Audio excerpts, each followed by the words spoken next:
শুভ দুপুর বন্ধুরা। আজ দুপুরের খাবার খাওয়ার ভিডিওটা তোমাদের সাথে শেয়ার করছি। যদিও আমার পাতে 4-5 রকমের তরকারি না থাকলেও এই একটা থেকে দুটো পদের রান্নাও আমার কাছে অনেক। কারণ এরকম অনেক মানুষ আছে যাদের কপালে দুবেলা দুমুঠো খাবার ঠিক করে জোটে না, কিন্তু ঈশ্বরের কৃপায় এই থালিটা আমার কাছে অমৃত সমান। আজকে আমার লাঞ্চ থালিতে আছে শীতের সেরা সবজি মূলো, বেগুন, কুমড়ো, আলু দিয়ে ও বড়ি দিয়ে পুঁই শাকের তরকারি। পৃথিবীর প্রায় সব মেয়েরাই রান্নার হাতে খড়িটা নিজের মায়ের কাছেই পেয়ে থাকে। আমিও আমার বোন দুজনেই মায়ের কাছে রান্না শিখেছি। মা আমার খুব ভালো রান্না করে। আজকের এই পুঁই শাকের তরকারিটাও আমি আমার মায়ের কাছ থেকেই শিখেছি।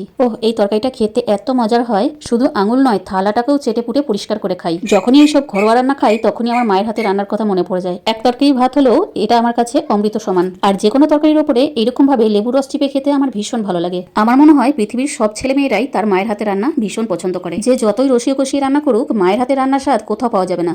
এক তরকারি ভাতের পাশাপাশি আছে একটা জাম্বো সাইজের ডিমের অমলেট। যদিও এই অমলেটটা আমি ও ছোট মেয়ে দুজনে মিলে ভাগ করে খেয়েছি। এর সাথেই খাওয়াটা কমপ্লিট করলাম। আবার একটা নতুন ভিডিও নিয়ে তোমাদের কাছে হাজির হব। ভালো থেকো, সুস্থ থেকো।